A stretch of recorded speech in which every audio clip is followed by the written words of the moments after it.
ગીતા સાંભળી સત્કૃતિ કહેવાય, સારી કૃતિ કરવી જોઈએ એમ કહીએ તો કર્મ નથી થતું, આ સત્કૃતિ કહેવાય. પછી બીજો પ્રશ્ન છે કે અત્યારે બધાને સડનલી હાર્ટ એટેક આવે તો એમાં ત્યારે એનો ભાવ ક્યાં, એક ભાવ જ ના હોય, પોતાને ખબર નથી, છેલ્લે મૃત્યુ સમયે આમાં છે ને યમ યમ વાપી સ્મરણ ભાવમ, જે ભાવને છેલ્લે જે ભાવમાં છે તો એ છેલ્લો એનો ટાઈમ જ હમણાં ગઈકાલે જ અમારે થયો, અમારા રિલેટિવમાં 18 વર્ષનો એક જ સેકન્ડ રમતા રમતા પડી વોલીબોલ રમતા રમતા. બે વાત સમજીએ. પહેલો પ્રશ્ન કે અત્યારે ગીતા આપણે વાંચીએ સમજીએ તો એ કૃતિ ગણાય, સત્કાર્ય ગણાય કે ન ગણાય? બરાબર. તો કે એ વસ્તુ સત્કાર્ય એટલે પેલી વસ્તુ આપણે એવું સમજીએ કે જે હાથથી થાય છે, પગથી થાય છે ને એ જ માત્ર સત્કાર્ય નથી. પેલું આપણા સમાજે આપણને ટેવ પાડી કે તમે 5-10 દિવસ કે 10 વર્ષ ગીતા વાંચો તો તમને કોઈ કહેવાનું આવે કે કઈ કામ હોય કેજો, પણ ખાલી 2 દી 3 દી ઉભા રહ્યો, લાડવા વેચો ખાલી ભિખારી, બીજું કાંઈ ન કરો તો 3 જણા પૂછે કે સારું કામ કરો.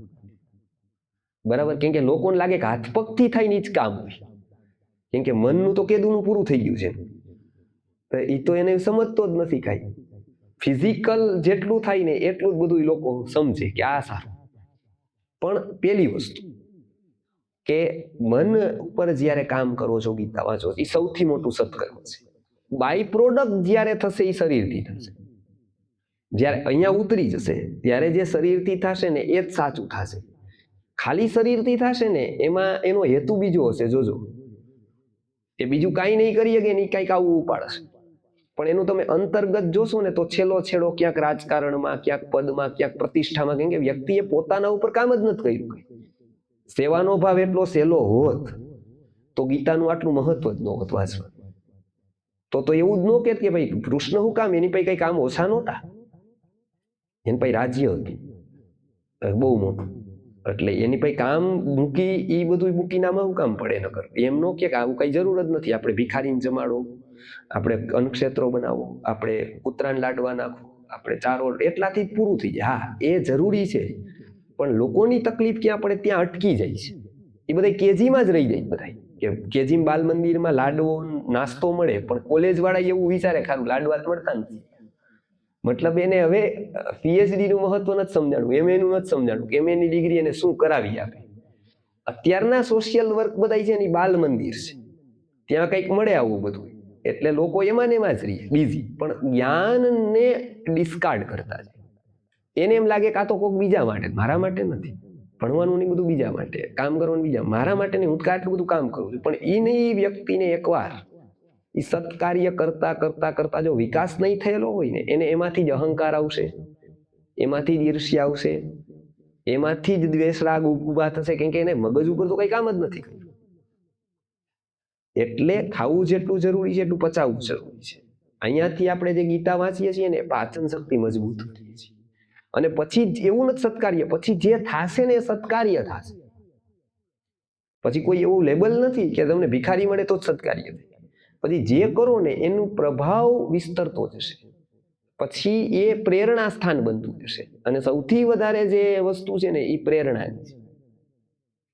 એટલે એ ખૂબ આજ મુખ્ય આજ છે. એને છોડીને બીજા કામ કરવામાં આવે છે ત્યારે એ માઇન્ડ સુધી નથી પહોંચતા. એ પાંદડાને પાણી પાવા જેવું છે, આ મૂળને પાણી પાવા જેવું છે. કેમ કે અહીંયા જેવી રીતે કસરત થતી જાય ત્યાર પછી વ્યક્તિની અવસ્થા જેવી આવે કે એ સત્કાર્ય કર્યા વગર રહી ન શકે. એને કંઈક એવું થાય ફીલ કે ભાઈ મારાથી કંઈક આજે રહી ગયું. બરાબર. એ ફિલિંગ આવે ને, જે એને કહેવાય મિસિંગની ફિલિંગ, કે કંઈક મિસ થયું, કંઈક ગિલ્ટ થાય, ત્યાર માનવાનું કે હા હવે એને સત્કાર્ય સાચે ઉતરી ગયું છે, કે ત્યારે એને ગિલ્ટ ફીલ થાય. હવે એને કોઈ કરાવે નહીં, કોઈ જોર જબરજસ્તી નથી, કોઈ દબાણ નથી. હવે મોટો ફાયદો શું થાય કે એને બહારના કોઈ આકર્ષણની જરૂર નથી, અને કાર્ય કર્યા પછી રિવર્ટની જરૂર નથી. નકર જોજો, ભણ્યા વગર જે સામાજિક કામોમાં લાગે ને, પછી 5-10 વર્ષ કરે, પછી લોકો રિસ્પોન્સ એટલો ન આપે, એટલે કે અમે બહુ કરી જોયું પણ થાકી ગયા એટલે મૂકી દીધું. બરાબર. લોકોએ માન્યું નહીં, લોકો કઈ કરતા નથી. એટલે મતલબ શું હતો કે લોકો પાસેથી અપેક્ષા તો હતી જ, સરકાર એવોર્ડ ન આપે. બરાબર. તો શું કે ભાઈ મેં આટલું બધું કર્યું, સરકાર એવોર્ડ ન આપ્યો. તો આ ફરિયાદ જન્મે ક્યાંથી? અપેક્ષા હતી તો ને. હું એમ કહું, હું આટલા દિવસ આવ્યો, કોઈ સિંહાસન તો ન મૂક્યું ત્યાં, કોઈ આમ તો ન કર્યું, કોઈએ તેમ તો ન કર્યું. તો શું થયું? એનો અર્થ કે એ અપેક્ષા હતી અંતર્મનમાં. એ અંતર્મનની અપેક્ષા કાઢવા માટે આ બધી વસ્તુ છે. કેમ કે આપણને કોઈ બીજું કઈ દુઃખ આપતું જ નથી, આપણી અપેક્ષાઓ જ દુઃખ આપે છે. આપણે જેટલી વધારે અપેક્ષાઓ હોય ને, એટલે જોજો તમને દૂરના વ્યક્તિઓ બહુ દુઃખ આપે ને એટેક આવી ગયું એવું નહીં બને, પણ નજીકનો વ્યક્તિ છોડીને જાય તે એટેક ઘણા આવી જાય. એટલું નહીં, ઉપેક્ષા કરે તોય આવી જાય. કેમ? તો કે નજીકના પાસેથી અપેક્ષા વધારે છે. લોકો કહે છે ને કે વૃદ્ધાશ્રમમાં લોકો આનંદિત હોય છે. આનંદિત જ રહેવાના, કેમ કે એની અપેક્ષા નથી. જોજો ત્યાં ઓલો પૂછવા ન આવે કે દાદા કેમ છે તમને, તો ત્યાં તકલીફ નથી, કેમ કે અપેક્ષા નથી. ઘરે અપેક્ષા છે કે છોકરાએ પૂછ્યું નહીં, છોકરાને હોવું તો પૂછવાનું જ પૂરું કરી દીધું છે.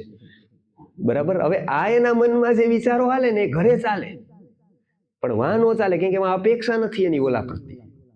ઘરે અપેક્ષા છે કે કોકનો ફોન આવે પેલા મને કહેવાનું. આ ઘરે આ વસ્તુ થાય કેમ કે અપેક્ષા છે.